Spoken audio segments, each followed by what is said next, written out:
नमस्कार. श्री स्वामी समर्थ सर्वांना. आपल्या सर्वांचे आपल्या या यूट्यूब चॅनलवर खूप खूप हार्दिक स्वागत आहे. बघा, अधिक मास हा संपत आला आहे. अधिक मास संपण्यापूर्वी आपल्याला 11 जून ते 15 जून ह्या अत्यंत महत्त्वाच्या 5 दिवसात तुम्ही जर काही गोष्ट अजूनही केली नसेल तर ही गोष्ट आवर्जून करायची आहे. आणि भगवान श्री हरी विष्णू यांनाही एक गोष्ट आपल्याला आवर्जून अर्पण करायची आहे.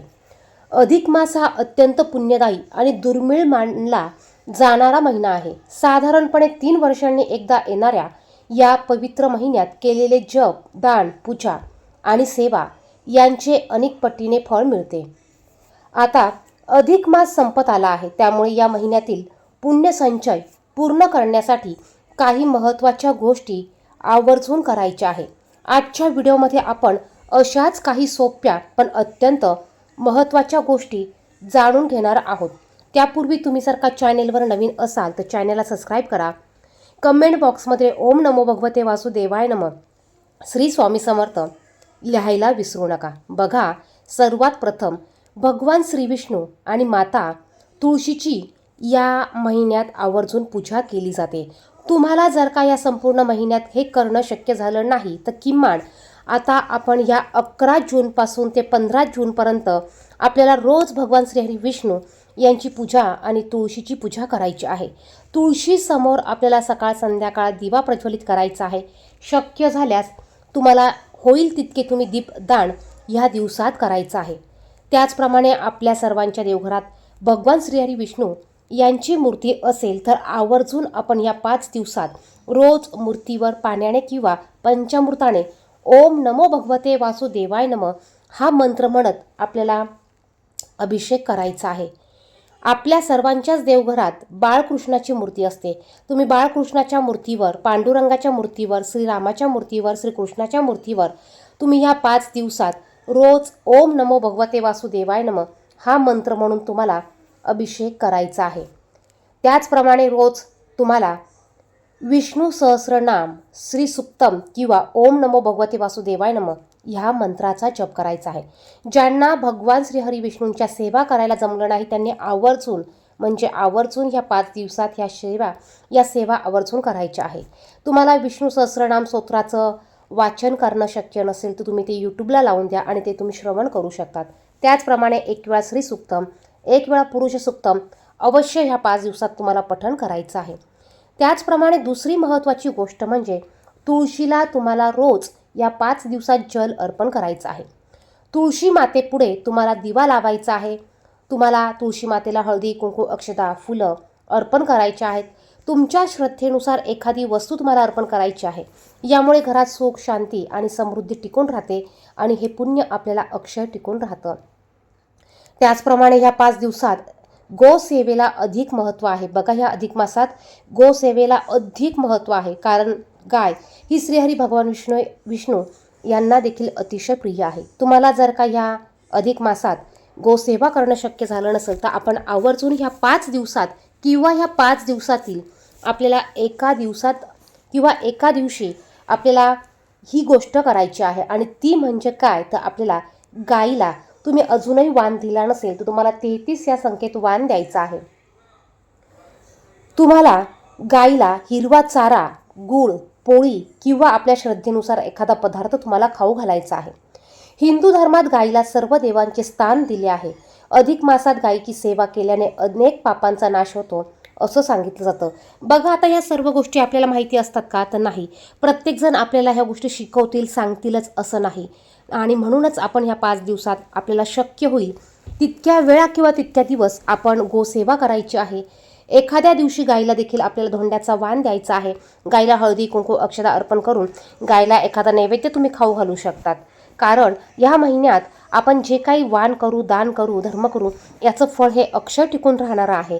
आणि गाईच्या पोटात, गाईमध्ये 33 कोटी देवतांचा आशीर्वाद असतो आणि आपल्याला 33 कोटी देवतांचा अक्षय टिकून राहणारा हा आशीर्वाद प्राप्त होतो. पुढची गोष्ट म्हणजे या महिन्यात दान धर्माला अतिशय महत्त्व आहे. आपण आपल्या क्षमतेनुसार अन्नदान, वस्त्रदान किंवा आर्थिक मदत गरिबांना, गरजूंना, भुकेल्या लोकांना करू शकतो. अधिक मासात ह्या गोष्टी केल्यामुळे आपलं अधिकाधिक पुण्य वाढते दान करताना अहंकार न ठेवता नम्रतेने दान करावे. एखादा गरीब असेल, एखाद्याला पाणी पाहिजे असेल, गरिबांना आश्रमात तुम्ही हे दान करू शकतात. त्यानंतर या महिन्यात अधिक महत्त्व ज्याला आहे ती गोष्ट म्हणजे दीपदान. या महिन्यात 33 या संख्येला महत्त्व आहे आणि 33 या संख्येने दीपदान करण्याला महत्त्व आहे. मग हे दीपदान तुम्ही एखाद्या नदीवर करू शकतात, नदीमध्ये करू शकतात, एखाद्या मंदिरात करू शकतात, कुलदेवीच्या मंदिरात करू शकतात, श्रीहरी भगवान विष्णू यांच्या मंदिरात करू शकतात, महादेवांच्या मंदिरात करू शकतात, कुलदेवीच्या मंदिरात तुम्ही करू शकतात, किंवा तुम्हाला शक्य होईल त्या मंदिरात तुम्ही दीपदान करायचं आहे. दीपदान कसं करायचं? आपल्याला एखादी छोटीशी मातीची पंती घेऊन जायची आहे किंवा तांब्याचा दिवा घेऊन जायचा आहे आणि हा दिवा आपल्याला तिथे शक्य झाल्यास शुद्ध गाईच्या तुपाचा दिवा प्रज्वलित करायचा आणि या दिव्याला हळदी कुंकू अक्षता फूल अर्पण करून नमस्कार करून हा दिवा तिथेच सोडून यायचा आहे. याला दीपदान करणं असं म्हणतात. बघा, दीपदानामुळे घरातील नकारात्मकता दूर होते आणि सकारात्मक ऊर्जा वाढते. संध्याकाळी देवघरात किंवा तुळशी पुढे देखील तुम्ही तुपाचा किंवा तेलाचा दिवा प्रज्वलित करू शकतात. त्याचप्रमाणे शक्य असल्यास भगवान रामायण, भागवत रामायण किंवा भगवद्गीतेचे वाचन करा. धार्मिक ग्रंथाचे श्रवण आणि वाचन केल्याने मन प्रसन्न राहते आणि आध्यात्मिक लाभ मिळतो. त्यानंतर या 5 दिवसात तुम्ही अजूनही तुमच्या कुलदेवीची ओटी भरली नसेल तर तुम्ही अवश्य तुमच्या देवघरामध्ये तुमच्या कुलदेवीच्या मूर्ती किंवा फोटोसमोर तुम्ही ओटी आईची भरायची आहे. यामध्ये आवर्जून तुम्हाला दक्षिणा आणि तुम्हाला तांबूल म्हणजेच पानाचा विडा न विसरता ठेवायचा आहे. त्याचप्रमाणे या दिवसात गुरुवार, शुक्रवार, मंगळवार बघून तुम्हाला एखाद्या सुवासीन महिलेला घरी बोलवायचं आहे. तुम्ही तुमच्या यथाशक्तीने 1, 5, 7, 33 या संख्येने सुवासीन महिला घरी बोलावून त्यांचा तुम्ही मान सन्मान करू शकता. त्यांना तुम्ही एखादी भेटवस्तू देऊ शकतात किंवा तुम्ही त्यांची ओटी देखील खणा नारळाने किंवा नुसत्या ब्लाऊज पिसाने तुम्ही भरू शकतात. बघा, ह्या गोष्टी आवर्जून आपल्याला करायच्या आहेच. त्याचप्रमाणे भगवान श्रीहरी विष्णू यांना आपल्याला त्यांच्या आवडीचा नैवेद्य अर्पण करायचा आहे. या 5 दिवसात तुम्ही रोज त्यांना ह्या आवडीच्या वस्तू अर्पण करू शकतात. जसं की पिवळी मिठाई, पिवळी फळे, मैसूर पाक, त्याचप्रमाणे दुधाची खीर, मखाण्याची खीर, शिऱ्याचा प्रसाद, बेसनाचे लाडू, बुंदीचे लाडू याचा प्रसाद तुम्हाला अर्पण करायचा आहे. त्याचप्रमाणे माता लक्ष्मीला देखील आपल्याला शक्य झाल्यास कुंकुमार्चन सेवा करा, कुंचन सेवा करा. माता लक्ष्मीला देखील शुद्ध गाईच्या तुपाचा दिवा लावा, खिरीचा नैवेद्य अर्पण करा. बघा, यापैकी आपल्या काही गोष्टी करायच्या राहिल्या असतील तर त्या आवर्जून करा. त्याचप्रमाणे या अधिक मासात सत्यनारायण पूजा करण्याला देखील विशेष महत्त्व आहे. तुम्ही अजूनही सत्यनारायण केलं नसेल तर आवर्जून तुम्ही एखाद्या शुभ दिवशी किंवा गुरुवारी सत्यनारायण पूजा करायची आहे. तुम्ही एक जरी सत्यनारायण केलं तरी चालेल, परंतु अवश्य तुम्हाला सत्यनारायण पूजा करायचं आहे.